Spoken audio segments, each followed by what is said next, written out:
Here is a look at eastbound I-70 at Silverthorne, and things are actually pretty clear right now. Labor Day traffic earlier today has been a struggle. At one point, the drive time was 2 hours from Silverthorne down to Denver. Everyone is in a rush to get back to town for work tomorrow. All right, so now a live look. Genesee right now, steady, but they're moving. And moving is the whole key. If you're moving, you win today in Labor Day. All right, good evening. Thanks for joining us for Denver 7 News at 5. I'm Shannon Ogden. And I'm Jessica Porter. Happy Labor Day to everyone out there. Well, Chief Meteorologist Mike Nelson is joining us now. Mike, while everyone has been out and about on this long holiday weekend, it has been a scorcher out there. Not much shade out there for sure. Not only here, but all across the West. There's barely any cloud cover. We have some here in Colorado, and there's just a couple of very isolated light showers over the Central Mountains and the San Luis Valley, but it hasn't done much to cool things off. Check out the highs today. 99 at Sterling and Ray and Greeley, 96 in Denver, 100 degrees out west at Grand Junction. And this heat wave's a long ways from ending, folks. Our weather headlines coming up. Record heat for the next couple of days. Now, the record for today was 101 degrees, and that was set 2 years ago. We're not going to hit that one today, but tomorrow, the record's 97, very doable. Wednesday, the record's 95. I don't see any rain or cooling coming up until the end of the week, but I do see it, and I'll share it with you in the 7-day in about 15 minutes. All right, we'll see you in 15. Thank you, Mike. Police shot and killed a man walking on I-25 in Thornton this morning. Police say they were responding to reports of this man walking in traffic near about 84th Avenue, 7:30 this morning. When they arrived, they say he showed a weapon and he was shot. Now, both directions of I-25 from 84th to Thornton Parkway were closed for 5 hours as a result. Thornton police say no officers were hurt. This incident now is under investigation. A special master has been granted by a federal judge for former President Trump's legal team.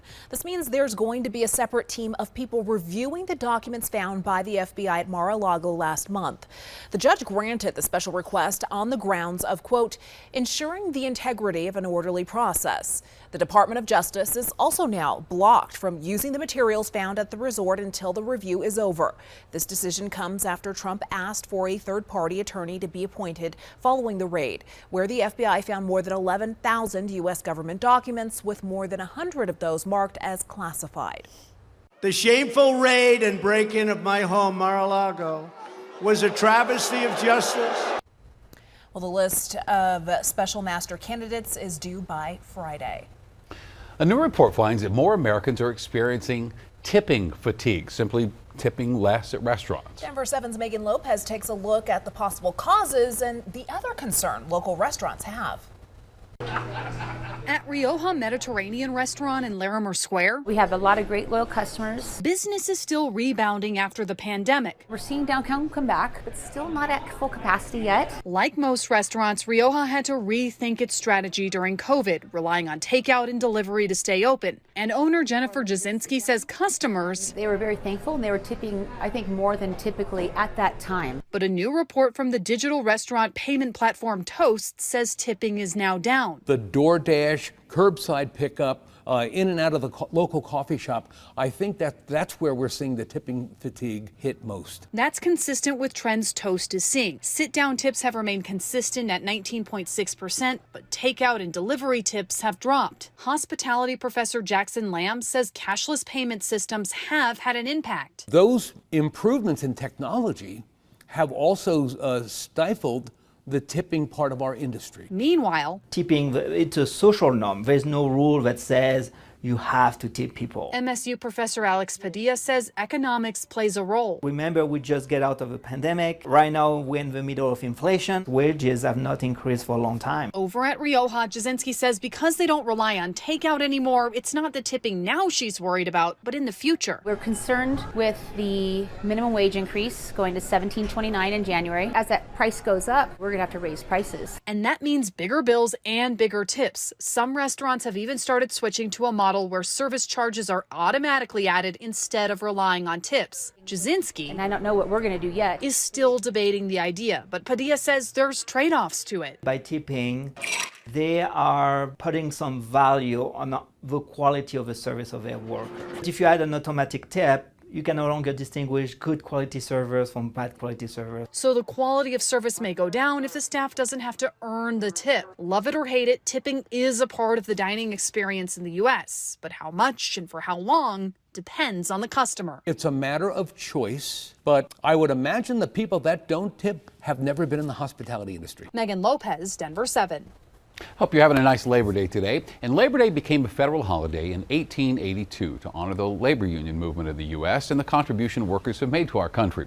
And today, Colorado's chapter of the AFL-CIO held a picnic to commemorate the day. 3 state lawmakers and an Adams County commissioner were honored today for their pro-union work. And after years of decline, well, unions right now are enjoying a resurgence, and it was apparent from the crowd today. We're very proud in the parade today to have 6 new unions marching with us, from Starbucks to bakeries to the kitchen workers at Google.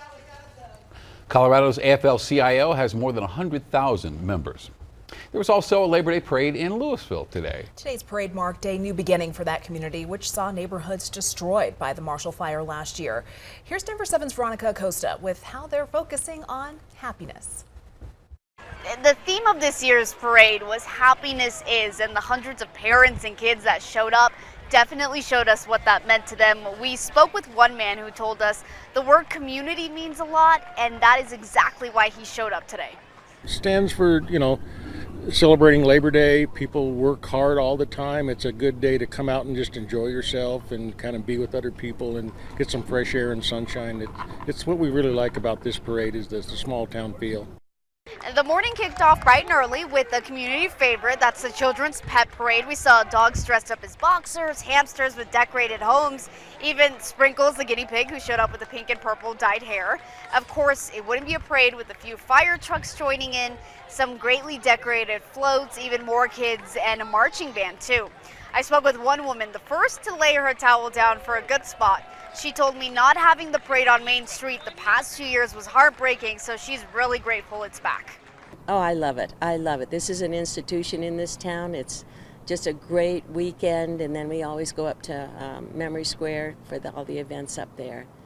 And her hope, just as everyone else's, is that next year the Labor Day parade right here in Louisville stays on Main Street. In Louisville, I'm Veronica Acosta, Denver 7. And we have another just wonderful example of your generosity. A teacher who lost everything in the Marshall Fire also had to start the new school year from scratch. But thanks to you, our Denver 7 Gives viewers, she's getting help with those much needed school supplies. We first introduced you to Natasha Ambrose in August. She's a first-time teacher at Eagle Ridge Academy in Brighton. Ambrose and her family lived in the Sagamore neighborhood in Superior. She's been struggling to purchase items for her classroom. The kids have been great. They understand my situation, and they have made me little doodles, and they have painted me things, so we're starting to put things on the walls. So we do have a surprise for you. On behalf of our Denver 7 Gives Foundation and our generous viewers, we actually want to take you shopping because we know how difficult it's been for you after going through the Marshall Fire. So we're going to help you get supplies for your classroom. Thank you so much. She's emotional there, and you can always donate to our Denver 7 Gives General Fund. Just head to the denverchannel.com and click on the Denver 7 Gives tab to donate. Still ahead on Denver 7 News at 5. They're showing me their tickets, and they're the exact same ones that I have. A Fort Carson soldier can't use his concert tickets, so he's selling them. Sounds reasonable. Well, the tickets are fake, and Contact Denver 7 is hearing from people all over the country who've been scammed. Plus, supporting local businesses to round out the holiday weekend. We have over 50 marketplace and restaurant food truck vendors, free kids activities. How much longer you have to get a taste of Colorado until next year.